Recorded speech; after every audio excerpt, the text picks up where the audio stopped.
bersama saya Latifah dan saya kali ini sudah bersama Dr. Dian Zamroni, spesialis jantung dan pembuluh darah. Halo Dr. Dian Zamroni, gimana dok kabarnya siang ini? Halo, Assalamualaikum warahmatullahi wabarakatuh. Waalaikumsalam warahmatullahi wabarakatuh. Abis visit pasien ya dok? Ya, sementara tadi visit, terus kemudian poli ya, sebentar, terus baru ke sini, Bu Latifah.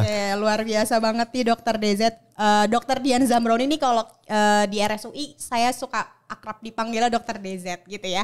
Jadi izin ya dok, saya panggil menyapa dengan Dr. DZ. Alhamdulillah luar biasa banget dokter berkenan untuk berbagi informasi dan mengedukasi kita semua terkait tema yang menarik pada siang hari ini terkait serangan jantung. Dok, saya udah sangat antusias nih ya dok, kita mau bahas terkait serangan jantung dan penyakit jantung koroner. Seperti yang kita ketahui 1 dari 10 orang di Indonesia itu meninggal karena serangan jantung ya dok. Sebenarnya dan erat kaitannya dengan penyakit jantung koroner. Sebenarnya penyakit jantung koroner ini tuh apa sih dok? Apakah dia ada benarkah ada sumbatan di jantungnya gitu ya? Atau apa sih sebenarnya penyakit jantung koroner ini dok? Iya, baik. Terima kasih Bu Latifah. Memang betul ya, selama di RSUI saya dikenal sebagai Dr. DZ karena memang Dian Zamroni namanya. Jadi terkait dengan penyakit jantung koroner, serangan jantung, yang pertama kita harus bedakan itu antara serangan jantung dengan henti jantung. Jadi kalau henti jantung itu jantungnya itu berhenti berdenyut. Mungkin teman-teman pendengar semuanya bisa melihat beberapa kali ada fenomena pemain sepak bola, terus kemudian pemain bulu tangkis itu tiba-tiba kolaps. Nah itu namanya henti jantung. Nah tata laksananya beda dengan serangan jantung. Nah salah satu penyebab dari henti jantung itu adalah serangan jantung. Nah kalau disebut serangan jantung itu artinya ada penyumbatan pada pembuluh darah koroner jantung. Dan sumbatannya ini sifatnya akut atau mendadak. Sehingga kita kenal sebagai penyakit jantung koroner yang mendadak atau akut yang kita kenal sebagai sindroma koroner akut. Jadi betul sebenarnya di pembuluh darah jantung itu ada sumbatan. Tapi kita harus bedakan dia sumbatannya mendadak akut ataukah sumbatannya dia tidak akut. Kalau sumbatan tidak akut itu murni kita sebut sebagai penyakit jantung koroner. Jadi tadi ada yang namanya henti jantung dan serangan jantung. Jadi nggak selalu orang yang tiba-tiba jatuh itu dia langsung berhenti jantungnya gitu ya dok. Jadi serangan jantung itu ada level-levelnya juga mungkin ya dok. Mungkin level sumbatannya berapa persen gitu kali ya dok. Ya. Nah ini disebabkannya oleh apa sih dok? Jadi yang pertama sebelum terjadi serangan jantung itu ada faktor-faktor risiko. Faktor-faktor risiko itu adalah faktor-faktor yang bisa memberikan kontribusi terjadinya pembentukan plak di pembuluh darah koroner jantung. Jadi sebelum terjadi serangan jantung itu ada penyakit jantung koroner. Sebelum terjadi penyakit jantung koroner itu ada faktor risiko. Nah faktor risiko itu apa? Ada 2 faktor risiko utama yang bisa menyebabkan terjadinya pembentukan plak. Yang pertama faktor risiko yang terima nasib. Terima nasib itu artinya tidak bisa kita kendalikan, tidak bisa kita rubah. Dan yang kedua, faktor risiko yang bisa dirubah, bisa diobati, dan bisa diantisipasi. Nah, yang nggak bisa dirubah apa? 1, faktor keturunan. Ya, mungkin kalau ada orang tuanya pernah menderita serangan jantung usia muda atau pernah penyakit jantung koroner, maka anaknya, cucunya itu berpotensi terjadi sakit jantung koroner. Yang kedua jenis kelamin. Jenis kelamin itu laki-laki lebih beresiko dibandingkan perempuan. Terutama pada usia muda. Coba lihat fenomena rata-rata artis yang meninggal karena serangan jantung itu laki-laki. Bukan perempuan. Perempuan jarang sekali menderita serangan jantung pada usia muda. Contohnya banyak kan. Yang Ade Namnung, Aji Mas Said, terus kemudian ada Cecep Reza, itu masih muda-muda semua. Dia meninggal karena serangan jantung. Kemudian yang ketiga yang nggak bisa diobati itu adalah tadi jenis kelamin, keturunan, dan umur. Nah umur nggak bisa kita rubah. Iya, betul. Setiap tua, makin bertambah usianya, potensi terjadinya sakit jantung itu makin tinggi. Nah, perempuan kenapa dia jarang? Karena pada perempuan usia muda selama masih menstruasi itu terdapat produksi hormon estrogen. Hormon estrogen itu adalah hormon yang bersifat proteksi terhadap pembuluh darah jantung. Nah, sekarang setelah kita tahu yang nggak bisa dirubah, yang terima nasib, yang diandalkan adalah doa. Tapi ada juga faktor risiko yang bisa kita kendalikan. Bisa kita rubah, bisa kita obati. Yang pertama itu merokok. Orang tentunya bisa berhenti merokok kalau ada niat. Innamal a'malu biniat, tergantung dari niat. Yang kedua yang berhubungan dengan penyakit, yaitu hipertensi, diabetes mellitus atau sakit kencing manis, kolesterol tinggi, terus kemudian kurang aktivitas fisik, kemudian gak pernah olahraga. Nah, itu faktor-faktor risiko yang bisa kita kendalikan. Karena itu pemerintah mencanangkan suatu pola hidup sehat supaya terhindar dari penyakit yang kita kenal dengan Germas, gerakan masyarakat sehat. Cerdik. Nah, kalau cerdik apa? Cek kesehatan secara berkala. Cek kesehatan secara berkala. Artinya kita MCU, medical check up. Orang medical check up yang dicek apa saja. Ada laboratorium, dicek ada sakit gula atau tidak, kolesterolnya dicek. Terus ada EKG, rekam jantung, treadmill dan seterusnya. Jadi cek kesehatan berkala C-nya. E-nya enyahkan rokok. Jadi kita harus bisa berhenti mengendalikan asap rokok, mengendalikan pola hidup kita yang enggak sehat, yaitu kebiasaan merokok harus di stop. Kemudian D-nya cerdik. RR dulu. Rajin berolahraga. Rajin berolahraga atau rajin aktivitas fisik. Itu supaya tidak terjadi penumpukan lemak, obesitas dan jantung kita tetap sehat. Iya, 150 menit per minggu ya dok, atau 3 kali seminggu. 3 kali seminggu. Selama aktivitas fisik selama 30 menit 30 minimal. Menit, ya. 30 menit 3 kali sehari. Ayo kita sehari. berolahraga. Oh 3 kali seminggu, jangan 3 kali sehari. Kalau 3 kali sehari itu seminggu. makan. Kemudian D-nya adalah diet seimbang. Betul. Dulu waktu zaman saya SD itu ada namanya 4 sehat 5 sempurna. Ya sekarang kan? Udah ganti dok. Sekarang ganti apa tuh? Jadi gizi seimbang. Gizi seimbang. Ya, jadi bukan lagi 4 sehat 5 sempurna, susu menjadi 5 terakhir penyempurna, tapi lebih ke gizi seimbang ya dok. Jadi bagaimana komposisi antara karbohidrat, nasinya, protein hewani, protein nabati.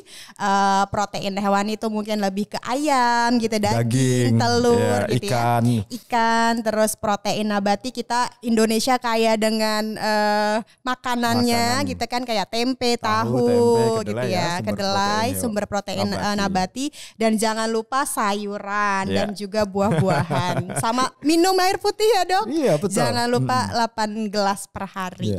Sekarang bayangin kalau kita lihat nih fenomena yang di sekitar kita, paling banyak makanan itu digoreng dan dijualnya pada saat malam hari. Iya betul. Apa aja? Martabak, terus nasi goreng. Belum lagi gorengan-gorengan sekarang betul. Itu ya dok. Coba lihat komposisinya. Dan fast food itu. Nasi goreng komposisinya apa? Nasi. Sayurannya nggak ada. Ada sedikit dok acar timunnya. Kebanyakan karbohidrat tapi sama tidak minyak. keseimbang tadi ya. Nah kemudian I-nya adalah istirahat cukup. Istirahat yang cukup. Nah sekarang itu bisa susah untuk istirahat cukup. Kenapa? Karena jam kerja kita panjang, satu. Yang kedua, waktu itu habis di jalan. Karena kemacetan. Nah tentunya solusinya apa? Ya usahakan misalnya ada kesempatan untuk istirahat yang cukup. Supaya itu bisa menjadikan tubuh kita ada fase recovery. Jadi sel-sel tubuh kita ada yang namanya apoptosis.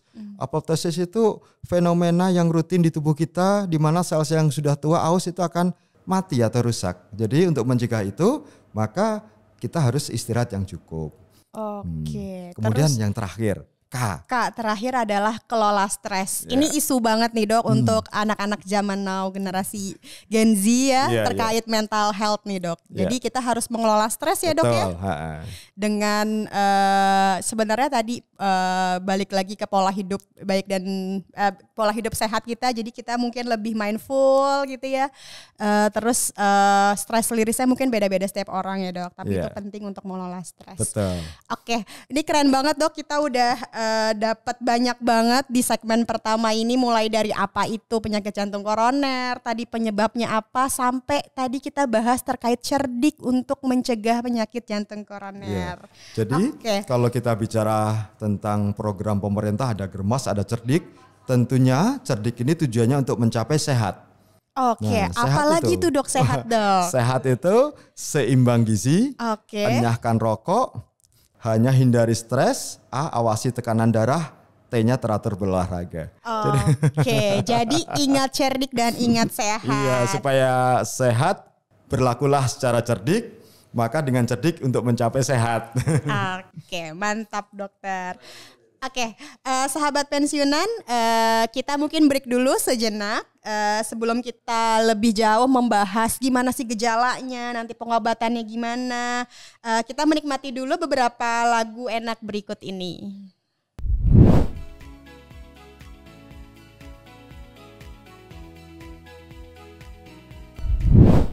Sahabat pensiunan, masih dari studio RSUI di kawasan Depok bersama saya Latifa dan Dr. Dian Zambroni yang membahas terkait serangan jantung dan penyakit jantung koroner. Ini juga udah ada beberapa pertanyaan yang masuk melalui WA. Nanti akan saya tanyakan ke Dr. Dian Zambroni setelah sesi setelah ini ya. Dok, tadi kita udah membahas banyak banget dok. Sekarang saya mau tanya terkait gejala penyakit jantung koroner. Jadi sering banget orang yang di sekitar saya ternyata terkena serangan jantung itu dia berpikirnya itu adalah asam lambung dok atau GERD gitu, karena nyerinya itu di bagian dada tapi di atas dekat lambung. Nah sebenarnya apa sih dok gejalanya si serangan jantung ini? Bagaimana membedakan kalau ini adalah GERD dan ini adalah serangan jantung? Baik Bu Latifah, jadi begini. Sebelum terjadi serangan jantung, tadi ada penyakit jantung koroner. Jadi tanda-tanda awal sebelum mencapai fase klimaks dari penyakit jantung koroner. Kalau sudah terjadi plak atau ada penyempitan, belum penyumbatan ya, penyempitan di pembuluh darah koroner jantung, maka aliran darah ke jantung yang memberi makan ke otot jantung itu akan berkurang. Sehingga yang terjadi adalah pada saat aktivitas fisik yang lebih berat dari biasanya sehari-hari, misalnya kalau sehari-hari kan kita gosok gigi, nyapu dan sebagainya itu nggak ada keluhan. Tapi begitu diajak lari, nanjak ya, itu dadanya rasanya nggak nyaman. Nah itu adalah satu tanda di mana kebutuhan jantung terhadap makanan itu tidak bisa diimbangi atau disuplai oleh pembuluh darah yang mengalami penyempitan.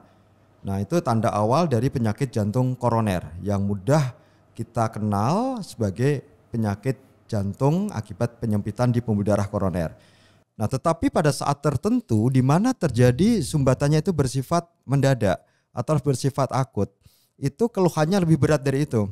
Jadi pada saat istirahat dia keluhan dadanya nggak nyaman, sakit ya di bagian tengah dada terutama, kemudian ada penjalaran, rasa pegel di tangan kiri, lengan kanan atau ke punggung atau ke leher. Nah, itu tandanya pada saat itu mungkin terjadi serangan jantung. Yang menjadi persoalan adalah seringkali keluhannya bukan di bagian tengah dada.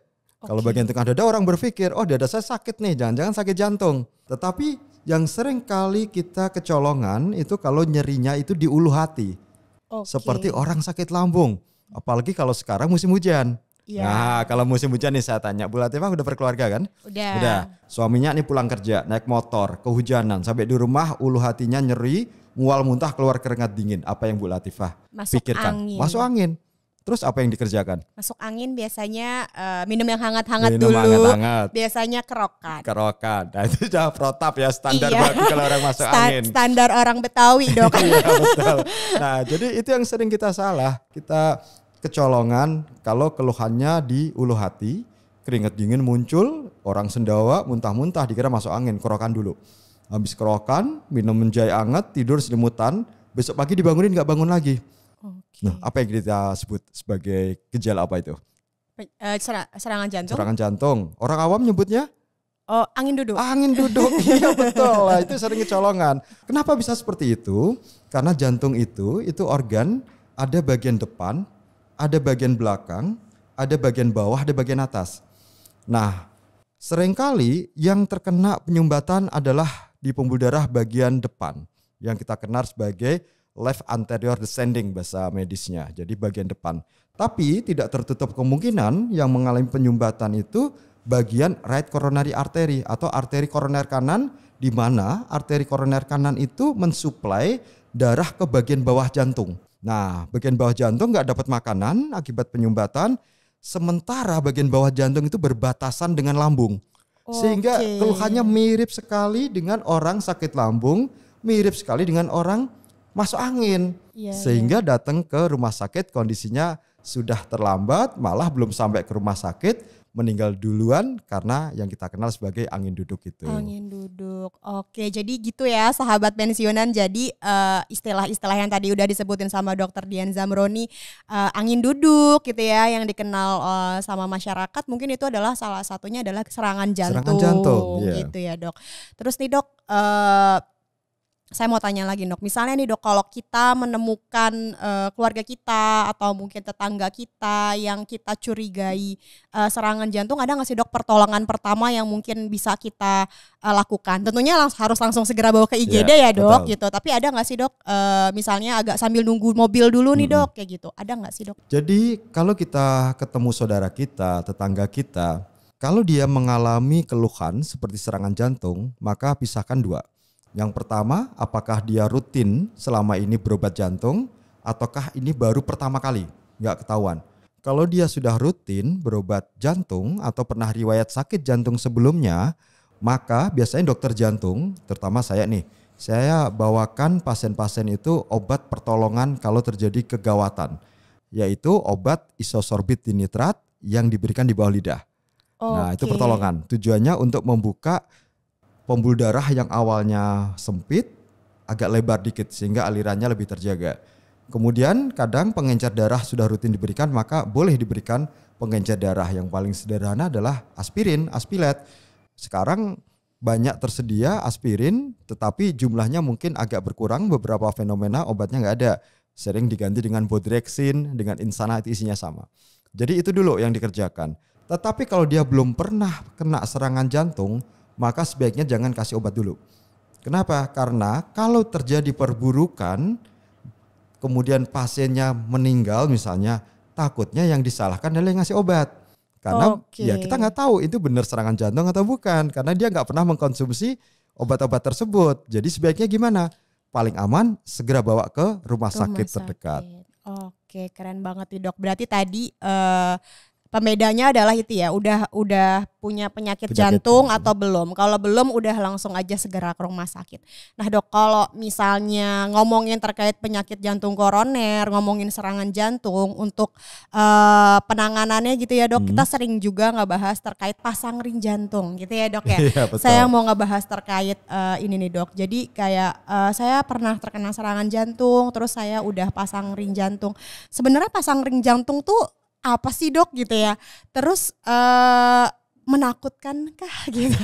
Karena sebagai orang awam pasti kita akan bayangannya gitu ya, pasang ring, dibuka, dioperasi dadanya, terus dipasang ring tuh kayak gimana sih sebenarnya si proses pemasangan ring, dan orang yang terkena serangan jantung di level berapakah? Ini saya awam banget ya Dok, yang memang harus langsung dipasang ring, kan bisa sebenarnya obat dulu gitu kan. Gimana sih Dok sebenarnya tata laksananya untuk pasien-pasien serangan jantung ini? Ya, bicara tentang serangan jantung itu ada 3 tingkat ya, 3 level. Yang pertama yang paling berat itu adalah serangan jantung di mana terjadi sumbatan total pada pembuluh darah koroner jantung. Biasanya ditandai dengan gambaran rekam jantung itu segmen ST-nya, ya kalau bicara baca EKG itu mengalami elevasi. Yang kedua serangan jantung tapi mungkin sumbatannya nggak total, tapi parsial. Itu gambaran EKG-nya mungkin segmen ST-nya tidak elevasi, tidak naik ke atas, tapi enzim jantungnya meningkat. Tandanya ada kerusakan dari otot jantung. Kemudian yang terakhir, yang paling ringan itu unstable angina pectoris. Jadi angina nyeri dada tapi yang nggak stabil. Itu enzim jantungnya normal, mungkin rekaman jantungnya tidak menunjukkan gambaran yang signifikan, tanda dari serangan jantung. Nah, untuk yang pertama, yang paling berat, yang gambaran EKG-nya ST segmennya itu mengalami peningkatan, itu ibaratnya buntu total. Maka tindakan yang paling tepat pada saat itu adalah sumbatannya itu dibuka. Dibuka dengan cara pengobatan dengan pengencer darah yang kuat, namanya fibrinolitik atau pemasangan ring. Nah, sampai saat ini sih banyak masyarakat yang tidak mengerti apa itu pemasangan ring. Mereka berpikir pemasang ring itu dadanya harus dibelek, kemudian ringnya dimasukin di situ. Iya, betul. Padahal Seperti saya yang tadi saya bayangkan ya dok, wah harus dibedah, jantungnya harus dibuka nih, dipasang ring. Dadanya gitu. digergaji, Iya. kemudian jantungnya dikeluarin. Seperti kalau Bu Latifah pernah nonton, sekarang lagi banyak itu drama Korea tentang medis hospital atau playlist. hospital playlist. Atau kalau di jantung itu ada ini Black Forceps, ya itu sinetron Jepang sebenarnya, sinetron Jepang tentang bagaimana penyakit jantung dilakukan operasi pembedahan, dadanya dibuka, kemudian disambung pembuluh darah baru namanya operasi bypass anastomosis langsung. Itu tapi di drama ya. Tapi kalau di dunia nyata pemasang ring itu tidak harus dibuka dadanya. Gimana dong dok caranya dok? Tetapi kita bisa menggunakan akses yang ada di pembuluh darah di bagian tepi, yaitu di tangan. Di tangan misalnya pergelangan nih. Mungkin teman-teman pendengar yang ada di rumah bisa raba nih di pergelangan tangan yang searah dengan jempol ya. Nah, itu namanya arteri radialis. Coba diraba. Itu ada denyutan enggak? Nah, ada dok. Kalau teraba masih denyutan, berdenyut. berarti itu hidup tandanya ya, masih hidup. Kalau enggak ada denyutan itu udah meninggal. Jadi ada denyutan di situ. Nah, itu merupakan salah satu akses untuk masuknya ring ke dalam pembuluh darah jantung. Jadi jangan khawatir, jantungnya enggak dibelek. Dadanya nggak dibelek, tapi kita bisa lewat tempat yang berdenyut tadi, bisa di pergelangan tangan, bisa juga di siku atau di paha. Nah, kalau di pergelangan tangan bisa teraba denyutnya kuat, aksesnya bisa lewat situ, masuk kateter namanya ke dalam pembuluh darah koroner, kemudian ada kawat kecil masuk ke dalam kateternya tadi, kayak selang tadi, kemudian baru ringnya melewati relnya yang kawat tadi, sehingga masuk, kemudian ringnya ditempatkan di tempat yang mengalami penyumbatan. Setelah itu kawatnya diambil, kateternya dikeluarin lagi, sementara ringnya tertinggal di situ. Nanti dia akan mengalami proses seperti istilahnya tuh kalau zaman dulu kalau sunat dijahit, jahitannya jadi daging. Nah, ini seolah-olah nanti ringnya akan menetap di situ dan dia akan diselimuti oleh sel-sel pembuluh darah. Nanti nggak kelihatan dari luar, dari foto ronsen juga nggak kelihatan. Jadi seolah-olah menyatu dengan pembuluh darah koronernya.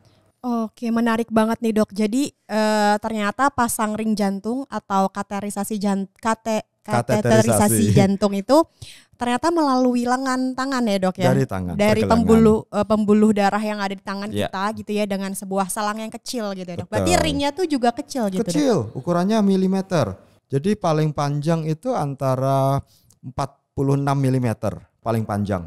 Jadi kalau ukuran pendeknya sih banyak ya, ada yang 15. Berarti proses pemulihannya juga cepat karena dia teknologinya udah minimal invasif gitu ya dok, udah minim nyeri gitu ya. Oke. Betul. Kalau di RSUI bisa nggak dok? Bisa. Bisa ya dok ya, dan RSUI itu juga punya yang namanya PKT, Pusat Kardio Vaskular terpadu kayak gitu ya. Di situ kita bisa menangani pelayanan jantung ya, neurokardiovaskular juga ya dok kalau nggak salah ya. Jadi bisa mulai dari pencegahan, deteksi dini di MCU gitu ya, pengobatan, tindakan-tindakan minimal invasif sampai rehabilitasi ya dok ya, rehabilitasi medik ya. Oke, sahabat pensiun, mungkin kita break sejenak dulu untuk mendengarkan lagu. Nanti kita akan kembali dengan pertanyaan-pertanyaan dari sahabat pensiunan yang sudah masuk, atau apabila yang ingin berinteraksi baik langsung ataupun melalui WA dapat menghubungi nomor studio di 08123 4599 214.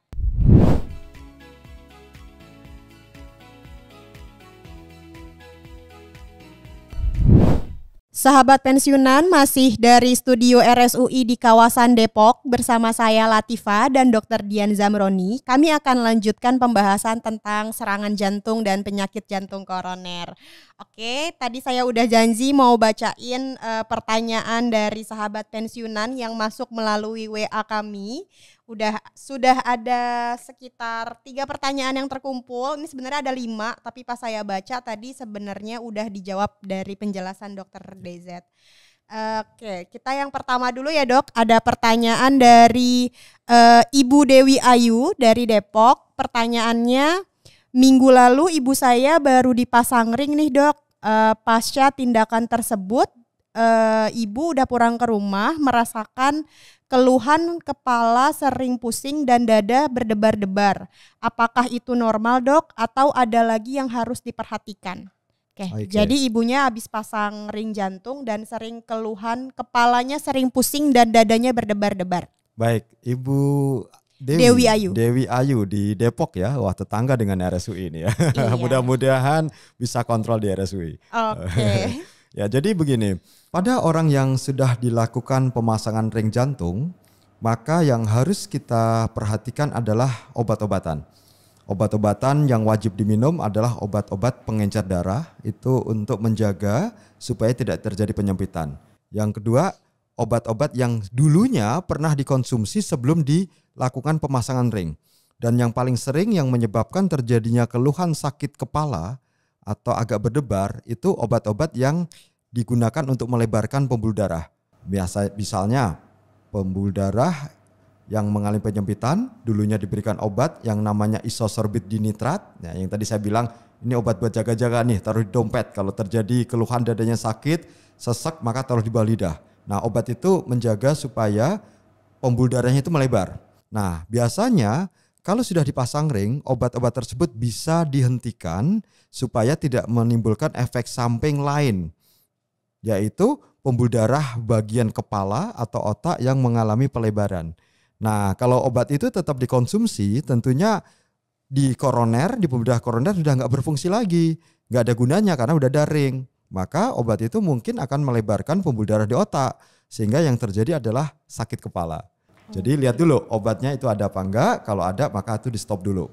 Kemudian yang kedua, setelah dilakukan pemasangan ring, maka secara logika aliran darah ke dalam jantung, ke otot jantung itu lebih bagus.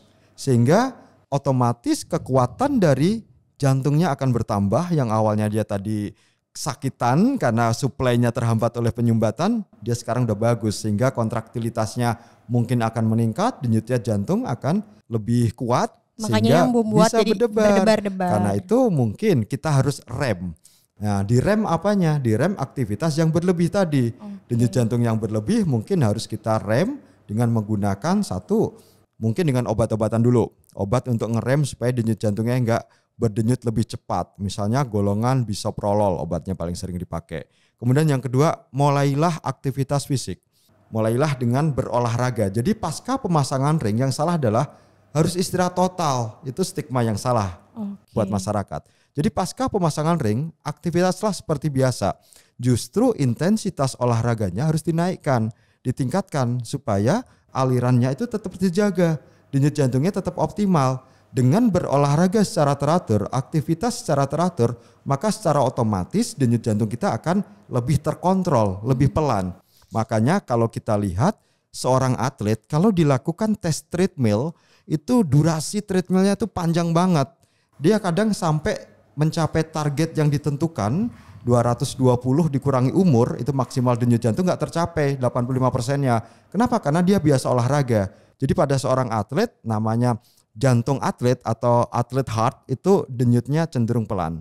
Nah, karena itu supaya menjaga kontinuitas dari ringnya tetap optimal, obat-obatan disesuaikan yang pertama. Yang kedua harus tetap aktivitas, gak boleh tiduran. Oke, berarti mungkin kalau masih lemas bisa mulai aktivitas fisiknya yang ringan-ringan ya betul. dok. Tiap habis subuh pagi bisa jalan-jalan, nambah langkah dulu, olahraga betul. yang ringan ya dok ya. Itu tadi kan disarankan oleh Bu Latifah juga kan tadi. Betul. Aktivitasnya teratur dengan cara 3 kali seminggu. Selama 1 kali periode aktivitas itu 30 menit. Oke, terima kasih banyak dok. Jadi tadi pertanyaan pertama dari Ibu Dewi Ayu. Ini ada pertanyaan kedua dari Bapak Agus di Blora. Saya pertama sudah dipasang 2 ring. Kemudian operasi lagi pasang 4 ring. Jadi sudah ada 6 ring. Semakin banyak ring gitu ya. Apakah resiko serangan jantung semakin tinggi? Nah, saya baru tahu nih dok, ternyata ring itu ada jumlahnya juga ya. Ini kita belajar lagi nih terkait ring, pemasangan ring jantung. Gimana agar tetap aman dengan 6 ring terpasang untuk aktivitas harian dan pola makan dan hidup. Sebenarnya tadi mirip ya dok ya. Betul. tadi udah dijawab tadi tetap obat dan aktivitas fisik. Kalau untuk makannya gimana nih dok? Kalau tinggal di Blora, maka yang terbayang di saya adalah satu, sate Blora. Itu sate Blora itu enak banget loh, bener. Biasanya itu dipanaskan pas di hadapan kita. Jadi kondisinya masih panas, habis itu diambil lagi, dipanasin lagi, diganti yang baru. Jadi nggak terasa kita makannya banyak di situ. Ya kan sate Blora. Itu bumbunya bumbu kacang, terus dikasih minyak tuh. Wah kalau lihat, udah pernah makan sate Blora? Belum pernah dok. Harus coba. Saya belum pernah ke Blora nih, kayaknya harus cobain. Nah, itu yang pertama. Yang kedua sambal tahu. Nah di Blora itu sambal tahu itu enak banget. Jadi sambal tahu itu kita bikin sambelnya kacang ya, kacang goreng. Itu udah pikirkan kacang goreng udah kacang. Digoreng, minyak lagi. Kemudian diulek ya pakai bawang putih, disiram pakai kecap. Tahunya masih panas, digoreng juga. Dan gorengnya itu nggak terlalu kering. Jadi agak semu-semu lunak gitu. Dipotong-potong makan pakai lontong. Dan biasanya itu malam hari. Makanya tahu lontong yang dijual di sana. Sate Blora juga sore sampai malam hari. Yang khas di sini adalah pada malam hari itu secara fisiologi tubuh kita adalah proses pembentukan lemak. Nah itu yang kita lupa. Makanya tadi saya pancing kenapa pada malam hari di Indonesia banyak sekali jualan makanan yang digoreng. Nasi goreng, gorengan, martabak. Pecel lele, ayam goreng. Padahal pada malam hari itulah proses pembentukan lemak jahat di tubuh kita.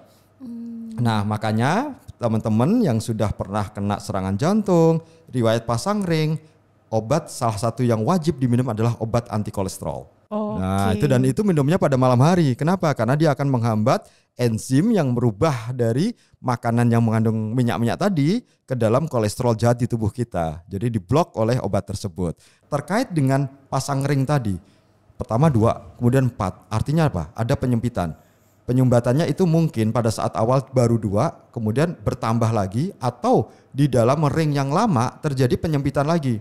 Nah kalau terjadi penyempitan lagi atau yang awalnya penyempitannya nggak ada sekarang muncul baru, berarti ada yang salah pada pola hidup. Nah kenapa? Karena faktor risiko itu mungkin nggak dijaga. Yang tadi saya bilang ada diabetes, kolesterol tinggi, kebiasaan merokok, kurang aktivitas fisik, ada darah tinggi, itu nggak dijaga secara optimal. Yang paling sering kita tergoda adalah dulu biasa merokok, kemudian perasa enak, itu merokok lagi. Itu godaan yang paling berat. Yang kedua, masalah makanan. Nah itu tadi godaannya adalah makanan di sekitar kita lebih banyak malam hari. Makanya itu harus tetap dijaga. Dan pengalaman saya sih kalau kita rutin minum obat, pola hidup kita sehat, itu pasien yang pernah saya pasang ring dari tahun awal saya mulai masang ring itu 2016 sampai sekarang tuh masih bagus ringnya. Kalau diajak treadmill tuh masih kuat. Sampai 10 menit, 12 menit dia kuat dan tidak ada perubahan EKG. Artinya kembali lagi ke Pak Agus tadi ya. Kenapa kok saya pasang ringnya jadi banyak? Ataukah saya masih berpotensi kena serangan jantung? Jawabannya masih. Kalau faktor-faktor risiko itu tadi tidak dikendalikan, satu. Yang kedua, obat-obat yang harus diminum rutin tidak diminum secara rutin lagi. Terima kasih banyak dok. Jadi tadi Uti ya, penekanan dari dokter DZ itu adalah pola hidup sehat tadi, sehat dan cerdik. Betul. Ya dok ya, yang udah dibahas. Oke kita lanjut ke pertanyaan ketiga nih dok. Ini makin seru-seru pertanyaannya. Jadi ini dari Ibu Astuti di Semarang, kurang lebih dok, adik saya sudah meninggal karena jantung. Sebetulnya sudah disarankan untuk pasang ring atau bypass. Ibu Astuti minta dijelaskan apa kelebihan dan kekurangan dari pasang ring dan bypass. Baik, terima kasih Ibu Astuti. Semarang ya, kita bergeser dari Blora ke arah barat Semarang. Sebelum ke Semarang melewatin Kudus, itu ada soto Kudus. Kemudian di Demak, masuk Semarang ada mangut, manyung mangut, terus Bufat, terkenal Bufat. Kemudian ada juga soto Blangkon ya, soto Blangkon. Kemudian toppingnya itu ada gorengan daging, empal, paru, usus. Kemudian babat, di situ juga ada nasi goreng babat. Pak Har ya, itu bayangkan kita makanan semua yang ada di Semarang, wisata kuliner. Nah sekarang pertanyaannya adalah itu tadi faktor risiko di sekitar kita ada. Kemudian yang kedua sudah terdiagnosis sakit jantung harus dilakukan pasang ring atau bypass. Nah dua-duanya adalah tujuannya sama, yaitu membuka aliran darah jantung yang mengalami penyempitan atau penyumbatan. Cuma bedanya pada pemasangan ring itu dadanya nggak dibelek. Ya, tadi yang sudah saya sampaikan bisa lewat tangan, ya pergelangan atau lewat siku atau lewat paha. Sementara kalau operasi bypass itu dadanya harus dibelek, pembuluh darahnya dibuat disambungkan pembuluh darah baru. Seperti kalau kita lihat jalan itu ada underpass, ada flyover. Jadi di situ macet, akhirnya dibuat jalan baru. Nah, pembuluh darah mana yang diambil? Biasanya diambil dari kaki. Nah, disambungkan ke pembuluh darah jantung yang mengalami penyempitan tadi. Makanya disebutnya bypass tadi ya. Betul, makanya disebut bypass. Cuma bedanya begini, pada pemasangan ring tentunya pemasangannya itu mungkin bisa dikerjakan secara langsung seluruh pembuluh darah yang mengalami penyumbatan dipasang ring. Tetapi resikonya adalah kalau di semuanya dikerjakan maka paparan radiasinya itu panjang. Kalau pemasangan ring itu menggunakan radiasi X-ray. Jadi durasinya akan lebih panjang sehingga potensi dari bahaya radiasinya akan muncul ke pasien. Yang kedua, penggunaan zat kontras. Zat kontras itu adalah satu zat yang kalau kita semprotkan ke pembuluh darah jantung itu akan terlihat di monitor sebagai warna hitam yang mengalir, ibaratnya kayak darah. Kalau yang dipasang itu banyak, maka zat kontras yang dibutuhkan lebih banyak sehingga potensi resiko zat kontras itu numpuk di dalam tubuh dan harus dibuang lewat ginjal itu meningkat, terutama kalau fungsi ginjalnya nggak bagus. Nah, komplikasi yang terjadi adalah CIN, contrast induced nephropathy. Jadi nanti akan terjadi penurunan ginjal sehingga resiko terjadinya cuci darah itu tinggi. Nah, antisipasinya apa? Operasi bypass. Operasi bypass sekali operasi dikerjakan disambungkan 1, 2, atau 3 itu durasi waktunya nggak beda jauh. Bisa sekitar 4 jam sampai 6 jam. Tapi semua pembuluh darah yang mengalami penyumbatan terselesaikan dalam 1 kali operasi. Tetapi kalau pasang ring mungkin dikerjakan bertahap, itu tadi untuk menghindari komplikasi contrast induced nephropathy yang merusak ginjal atau mengurangi paparan radiasi. Tapi dua-duanya bisa dikerjakan tergantung pilihan yang tersedia di fasilitas kesehatan tempat Ibu Astuti itu berada. Yang di situ yang tersedia apakah pemasangan ring atau operasi bypass. Dan tentunya ini lebih bagus kalau didiskusikan dengan dokter yang merawat ya, yang bagus yang mana buat pasien. Karena pasiennya yang lebih dikenal adalah pasien yang ditangani oleh dokter tersebut. Dokternya lebih mengenal pasiennya. Kalau saya ditanya, ya tentunya kalau saya tergantung jenis pasiennya ya. Saya harus tahu dulu pasien seperti apa. Mungkin itu jawabannya. Jadi Ibu Astuti harus konsultasi dengan dokternya ya, yang untuk yang terbaik apa. Oke Dok, jadi ini ada juga pertanyaan dari Bapak Halim Anwar, Bang Lim di Bumi Kayong, Ketapang, Kalimantan Barat Dok. Jadi kita beralih nih, tadi sebelum-sebelumnya dari Depok dulu ke daerah Jawa, kita nyebrang ke Kalimantan. Oke, ini ada pertanyaan, siang dokter, saya divonis oleh dokter bahwa saya menderita jantung koroner dan saat ini saya sedang dalam proses berobat jalan karena menunggu antrian pasang ring yang dijadwalkan Februari 2025. Oke, di Kalimantan berarti cukup panjang nih dok antriannya. Yeah. Pertanyaan saya, kenapa dok saya setiap selesai mandi dada saya sering nyeri dan apalagi kalau saya makan yang pedas-pedas, sakitnya tuh nggak ketulungan. Ya. Yeah. Apakah antara penyakit jantung ada kaitannya dengan asam lambung? Bagaimana cara mengatasinya? Sementara saat ini saya mengatasinya dengan konsumsi obat di bawah lidah. Yeah. Terima kasih dokter penjelasannya. Ya, baik. Bapak Halim Anwar. Bang Lim nih dia. Bang Lim. Ya, terima kasih Pak Bang Lim. Jadi ada 2 tadi yang dikeluhkan. Yang pertama saat mandi, artinya pada saat aktivitas fisik dadanya merasa nggak nyaman. Itu artinya berhubungan dengan jantung. Tapi kalau saat makan pedas, itu ulu hatinya sakit, itu mungkin berhubungan dengan lambung. Dua-duanya satu penyakit yang sama ataukah beda? Kalau memang dia berhubungan, artinya nyeri ulu hati saat aktivitas, mungkin itu berhubungan dengan penyempitan atau penyumbatan jantung ke arah pembuluh darah yang ada di bagian bawah jantung atau right coronary artery. Tapi kalau berhubungan dengan faktor makanan, mungkin itu berasal dari lambung. Nah, tentunya mengatasinya beda. Kalau berhubungan dengan lambung, udah tahu makan pedas sakit ya jangan makan pedas. Itu pencegahannya. Yang kedua, pengobatannya ya obatin dengan obat lambung. Sementara untuk keluhan, kalau dia aktivitas tadi mandi dadanya nggak nyaman, ya selama belum dilakukan tindakan pasang ring atau dibuka penyumbatannya, maka keluhan itu akan muncul. Solusinya adalah siap-siap sedia kala, sediakan dulu obat di bawah lidah tadi. Pada saat tertentu dia muncul keluhan akibat aktivitas atau preaktivitas yang selama ini kalau saya mandi dada saya sakit, berarti sebelum mandi taruh di bawah lidah.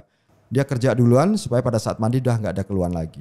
Oke, jadi itu tipsnya dari Tipsnya, Dokter betul. DZ ya dok. Terima kasih banyak. Selanjutnya satu pertanyaan terakhir nih dok sebelum kita break untuk lagu berikutnya dari Makassar dok. Jadi dari Kalimantan nyebrang lagi ke Makassar dari Ibu Ratnasari Dewi. Assalamualaikum Mbak, mau bertanya untuk hari ini kalau kadar kolesterol 275 wajib minum obat nggak ya dok? Atau bisakah ditangani dengan makanan buah dan sayur yang berserat? Nah ini ngomongin kolesterol nih dok, masih berkaitan sama jantung. Ya, kalau kita bicara ini Ibu Dewi, Ratnasari Dewi ya, Ratnasari Dewi tinggal di Makassar. Yang saya bayangkan adalah coto Makassar, kemudian iga bakar ya coto, terus kemudian iga. Kalau saya konro, bayanginnya es pisang hijau. Es pisang hijau atau palu butung ya.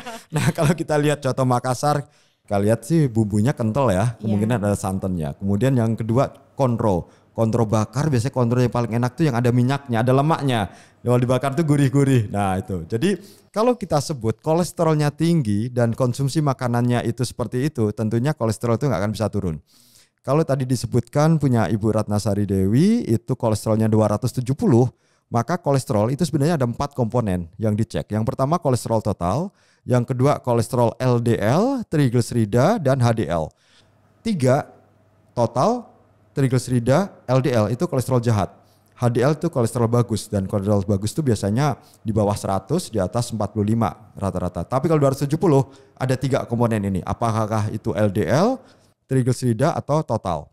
Nah tentunya kalau kolesterol ini tinggi, maka langkah pertama yang harus dikerjakan adalah pola hidup sehat. Pola hidup sehat artinya olahraga secara teratur. Tujuan olahraga adalah untuk membakar kalori. Kalau kalori cadangan dari gula itu udah habis, maka yang dipakai adalah kalori yang berasal dari lemak. Kemudian yang kedua, tentunya asupan yang membuat kolesterol itu tinggi harus dihindari atau di stop. Yaitu yang tadi gorengan, lemak-lemak, itu di stop, maka perbanyak penggantinya. Dan yang paling sering kita anjurkan adalah buah-buahan dan sayuran. Kemudian boleh makan daging itu yang berasal dari laut. Misalnya daging salmon yang mengandung sumber omega 3, omega 6, omega 9 yang merupakan sumber kolesterol yang baik. Dan kolesterol baik itu sifatnya seperti truk sampah. Dia ngangkut kolesterol jahat yang sampah tadi untuk dibuang ke luar tubuh. Jadi usahakan HDL-nya itu tinggi. Kasih jangka waktu, target 3 bulan atau paling cepat 1 bulan, coba diet. Dengan diet, kemudian ulang lagi, ternyata kalau kolesterolnya masih tinggi, maka ibu memerlukan obat penurun kolesterol. Nah obat penurun kolesterol konsumsi selama 3 bulan, kemudian cek ulang lagi. Kalau udah normal, turunkan dosisnya mungkin, kemudian pola hidup sehat tetap dijalankan, nanti cek lagi 3 bulan. Kalau selama 3 bulan cek itu bagus semua, kolesterolnya nggak naik lagi dengan menggunakan obat, maka obatnya coba di stop, tapi pola hidup sehat tetap dikerjakan. Oke, luar biasa sekali Dokter Dian Zamroni. Kita udah mengupas tuntas hari ini terkait serangan jantung dan penyakit jantung koroner. Terima kasih banyak kepada Dokter Dian Zamroni. Kita sudah memasuki di sesi akhir nih dok. Terima kasih banget juga untuk sahabat pensiunan ya. Kita udah ngobrol panjang lebar. Tadi ada 5 pertanyaan juga. Jadi ngobrol banyak gitu ya. Insya Allah mungkin ada next lagi ya dok ya, edisi berikutnya untuk membahas tema lain. Mungkin kalau saya usul sih ya, kalau penyakit jantung koroner itu kan luas ya, luas banyak. Mungkin kalau mau fokus pada masing-masing satu topik. Topik itu misalnya tentang hipertensi dulu, kupas, kemudian kolesterol, kemudian diabetes. Kemudian jadi yang dari yang ringan dulu. Ini kan sebagai overview secara global penyakit jantung koroner. Ya mungkin karena ini masih sesi kedua. Betul. Usul saya dari Radio Pensiunan membuat ini topik kita mungkin bulan depan, minggu depan atau kapan terkait dengan yang hubungan dengan jantung, hipertensi, kupas tuntas hipertensi. Sederhana sekali. Kolesterol dan sebagainya. Oke, siap dok. Ada closing statement terakhir dok untuk sahabat pensiunan dimanapun berada? Ya baik. Ya semua pendengar pada siang hari ini terima kasih sudah mendengarkan siaran Radio Pensiunan dan terima kasih sudah mengikuti secara aktif ya diskusi interaktif dan mendengarkan apa yang sudah saya sampaikan. Jadi saya hanya bisa berpesan buat teman-teman yang pertama, kalau terjadi keluhan seperti serangan jantung, jangan segan-segan, jangan takut untuk pergi ke rumah sakit. Yang penting adalah selamatkan diri Anda. Kenapa? Karena orang sakit jantung, serangan jantung itu pilihannya cuma 2, hidup atau mati. Nah, kita mencegah kematian. Jadi segera berobat, pastikan ini serangan jantung atau bukan. Sebelum terjadi serangan jantung, maka teman-teman yang bisa kerjakan adalah pola hidup sehat, kendalikan faktor risiko dengan cara cerdik dan menuju sehat. Ya, cerdik tadi sudah disampaikan oleh Bu Latifah juga. Yang pertama, C-nya adalah Cek kesehatan secara berkala. Bagi yang sudah berumur 35 tahun ke atas, jangan segan-segan untuk medical check up. Itu yang pertama. Sehingga kita bisa screening adakah faktor risiko terjadinya penyakit jantung. Biasanya orang takut MCU kenapa? Karena takut ketahuan penyakitnya. Takut ketahuan sakitnya, justru itu yang salah. Jangan sampai nanti datangnya terlambat. Kemudian enyahkan asap rokok. Sekarang yang merokok usahakan berhenti. Kemudian R, rajin aktivitas fisik, olahraga. Kalau nggak sempat maka kalau parkir ke mall, parkir ke kantor, parkirnya yang jauh, jangan dekat supaya jalan kaki. Kalau misalnya tangganya cuma 4, naik tangga, jangan naik lift. Kemudian D-nya diet secara seimbang. Kemudian I-nya istirahat yang cukup, dan K-nya kelola stres dengan optimal. Untuk menuju sehat, seimbang gizi, enyahkan rokok, hindari stres, awasi tekanan darah yang paling sederhana, dan teratur berolahraga. Oke, luar biasa sekali Dr. Dian Zamroni. Baiklah sahabat pensiunan dimanapun Anda berada, senang sekali saya selama 1 jam ngobrol dengan Dr. Dian Zamroni di program Ngobrol Pensiunan Sehat kerjasama dari Radio Pensiunan dengan Rumah Sakit Universitas Indonesia. Tak terasa kita telah sampai di penghujung acara. Saya Latifah dan juga Dr. Dian Zamroni dari Studio RSUI pamit undur diri. Sampai jumpa di pekan depan. Kita selalu ketemu di Selasa siang jam 1.30 dengan program Ngobrol Pensiunan Sehat dengan topik yang tak kalah menarik. Insya Allah minggu depan kita akan bahas terkait gigi. Jadi saya spill sedikit kesehatan gigi dan mulut. Jadi sampai jumpa di minggu depan. Terima kasih. Assalamualaikum warahmatullahi wabarakatuh. Waalaikumsalam warahmatullahi wabarakatuh.